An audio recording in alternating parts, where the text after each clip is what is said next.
ఏదైతే లోకేష్ గారి ఆధ్వర్యంలో నడుస్తుందో ఐటీడీపీ ట్విట్టర్ హ్యాండిల్ ఐటీడీపీలో ఒక పోస్ట్ అయితే పెట్టారు, ఒక వీడియో పెట్టారు. తెలుగుదేశం వాళ్ళు నిర్వహించే ఐటీడీపీలో ట్విట్టర్లో ఒక వీడియో పెట్టారు. ఆ వీడియో రివర్స్ అయ్యి టీడీపీకే అది పెద్ద కొంప ముంచేదిగా ఉంది అని అయితే నాకు అనిపించింది. రివర్స్ అవుతుంది ఆ వీడియో వల్ల టీడీపీకి అని నాకు అనిపించింది. ఆ వీడియో అంటే నేను పెడతాను ఖచ్చితంగా. ఆ వీడియో మీరు మొత్తం చూద్దరు. కానీ ఏంటి దేని గురించి పెట్టారా టీడీపీ వాళ్ళు ఆ వీడియో అంటే కనుక, చంద్రబాబు నాయుడు గారి కేసుల మీద ఒక యువకుడు, ఎవరు సామ్రాట్ అనే యువకుడు, అంటే లా చదువుతున్న సామ్రాట్ అనే యువకుడు, అతను పెట్టినటువంటి, అతను మాట్లాడినటువంటి ఒక వీడియో అనమాట. అతను మాట్లాడతాడు ఆ అబ్బాయి, దానికి జగన్ గారు చెప్తారు. అది ఇప్పుడుది కాదు అసలు. ఆ వీడియో ఎప్పుడుదంటే అది వాస్తవంగా అయితే కనుక ఆ వీడియో ఎప్పుడో చెప్తాను నేను మీకు. 2014-19లో అప్పటి వీడియోని ఇప్పుడు టీడీపీ వాళ్ళు పోస్ట్ చేశారు. అది రివర్స్లో టీడీపీ కొంప ముంచింది అని చెప్తాను నేనైతే కనుక. ఏంటి ఆ వీడియో?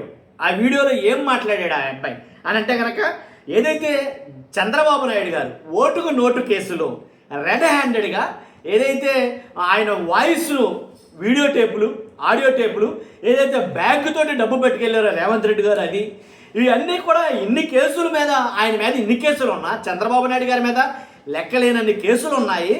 అన్ని కేసుల్లో కూడా స్టేలు భలే తెచ్చుకుంటాడు ఆయన. కాబట్టి ఎవరైతే ఒక తెలంగాణ అడ్వకేట్ జనరల్ ఒక ఆయన అన్నాడట, ఏమని, చంద్రబాబు నాయుడు గారు ఏంటి సిట్ అంటే సిట్టు, స్టాండ్ అంటే స్టాండు, కోర్టు జడ్జీలతో సహా అని అడ్వకేట్ జనరల్ గారు ఒక ఆయన అన్నాడు. కాబట్టి అందువల్ల ఆయన మీద ఏ కేసులు కూడా నిలబడవు, ప్రతి కేసులను స్టే తెచ్చుకుంటాడు అని ఆయన మాట్లాడడం జరిగింది. కాబట్టి ఈ వీడియో వాళ్ళు పెట్టడం జరిగింది టీడీపీ వాళ్ళు. అది ఎలా రివర్స్ అయ్యింది అని అంటే కనుక, ఎప్పుడో మర్చిపోయారు జనం. ఏది ఓటుకు నోటు కేసులో చాలా మట్టికి. మరలా ఇప్పుడు దాన్ని ఎందుకు పోస్ట్ చేశారు అని అంటే కనుక, వాళ్ళు పెట్టిన పోస్ట్ ఏంటంటే 2014-19 మధ్యలో ఇలాంటి 5 రూపాయల డ్రామాలు ఎన్ని చూడలేదు. ఈ వీడియో చూడండి, సుప్రీంకోర్టు జడ్జిలపై అనుచిత వ్యాఖ్యలు అని ఒక వీడియో పెట్టారు. సుప్రీంకోర్టు జడ్జిల మీద కూడా వీళ్ళు అనుచిత వ్యాఖ్యలు చేస్తున్నారు అని పెట్టారు. ఆ స్క్రిప్ట్కి మాట్లాడే యువకుడికి ఏమన్నా సంబంధం ఉందా, ఏమన్నా లాభం ఉందా? లేదు. ఈ ఆలోచన రాకుండా ఒక లా స్టూడెంట్ అని అజెండాకి మసిపూస్తారు. అంటే ఆ అబ్బాయికి అతను మాట్లాడేదానికి సంబంధమే లేదని చెప్పేసి వీళ్ళు పెట్టినటువంటి పోస్టు. నరసాయమ్మ ఏదైతే ఎర్ర బస్సు ఉందో ఆ వీడియో, అలాగే సామ్రాట్ అనే ఒక అబ్బాయి మాట్లాడే వీడియో, మైక్ ఎక్కడున్నా అజెండా జగన్దే. జగన్ స్పీచ్ని భాగాలు చేసి మనుషుల్ని వెతుకుతారు. ఇలా వాళ్ళు దాకా వస్తే అదే ఎర్ర బస్సు కిందకు తోసేస్తారు, సిగ్గులేని బతుకులు అని ఐటీడీపీ ఒక పోస్ట్ అయితే పెట్టింది. ఐటీడీపీ ఇది అనవసరంగా మనం తీసుకున్న గోతులో మనమే పడ్డట్టు. ఎందుకు ఆ వీడియో పెట్టడం? ఆ అబ్బాయి మాట్లాడిన దాంట్లో అక్షర సత్యం, 100% వాస్తవం మాట్లాడాడు. చంద్రబాబు నాయుడు గారి మీద ఎన్ని కేసులు పెట్టినా నిలబడవు, స్టేజ్ తెచ్చుకుంటారు, అవసరమైతే కోర్టుల్ని మేనేజ్ చేస్తారు అనే మాట ఈ సామ్రాట్ అనే యువకుడే అని అంటాం కాదు. చాలామంది ఈ మాట మాట్లాడుతూ ఉంటారు. ఈ మాట వాడుకలో ఉన్నదే, లేదంటారా? ఇప్పుడు నేను ఆ వీడియో పెడతాను. వీడియో పెట్టే ముందు నా రిక్వెస్ట్ ఉంది, ఆ వీడియో మీరు పూర్తిగా చూడండి. చూసే ముందు రాష్ట్ర ప్రజలందరికీ వాస్తవాలు తెలియాలి కాబట్టి మీ బాధ్యతగా మీరు లైక్ చేయండి. మీరు లైక్ చేస్తే ఎక్కువ మందికి ఇన్ఫర్మేషన్ షేర్ అవుతుంది, ఈ వీడియో షేర్ అవుతుంది.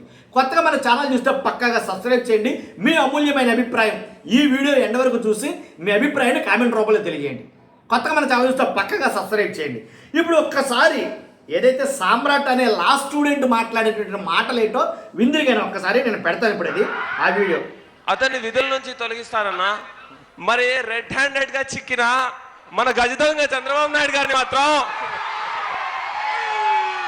అరెస్ట్ చేసి అతన్ని విధుల నుంచి తొలగిస్తారన్నా, మరి రెడ్ హ్యాండెడ్గా చిక్కిన మన గజదొంగ చంద్రబాబు నాయుడు గారిని మాత్రం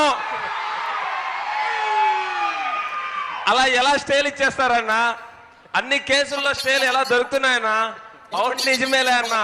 మొన్న తెలంగాణ అడ్వకేట్ జనరలే స్వయంగా చెప్పాడు, ఏకంగా సుప్రీంకోర్టులోనే జడ్జిలందరూ మన చంద్రబాబు నాయుడు గారు సిట్ అంటే సిట్టు, స్టాండ్ అంటే స్టాండ్ అంట కదన్నా. ఒక లా స్టూడెంట్ అయ్యుండి అది విన్నప్పుడు చాలా సిగ్గు కలిగిందన్నా. సామ్రాట్ అడిగింది మాత్రం నిజంగా చాలా కరెక్ట్ అయిన ప్రశ్న కూడా.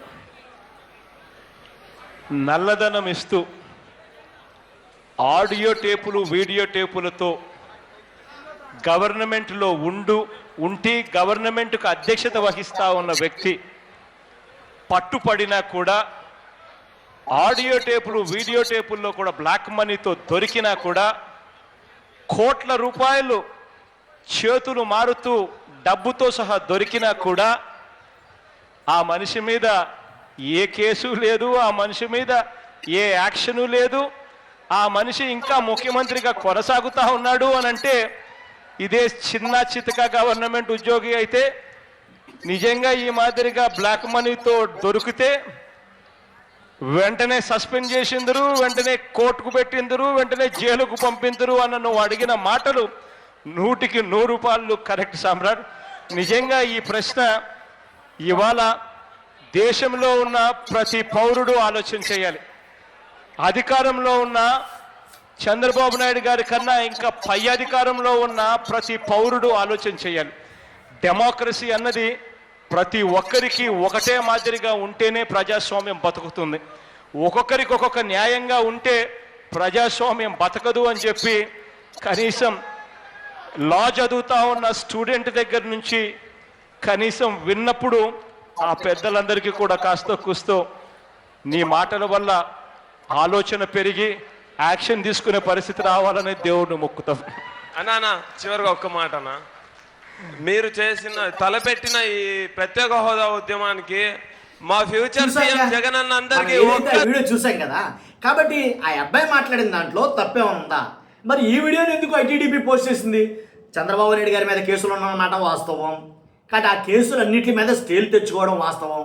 ఎప్పుడు ఎవరు పెట్టినా ఏ కేసు పెట్టినా దాని మీద కూడా స్టే తెచ్చుకోవడం వాస్తవం.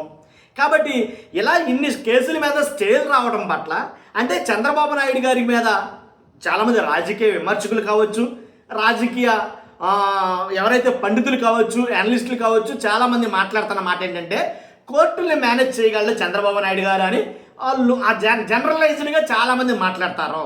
కాబట్టి ఈ వీడియోని మళ్ళా తిరిగి పోస్ట్ చేసుకోవడం వల్ల కలిసి వచ్చింది ఏంటి? అది రివర్స్లో ప్యాంపరింగ్ అవుద్ది కదా నన్ను అడిగితే కనుక.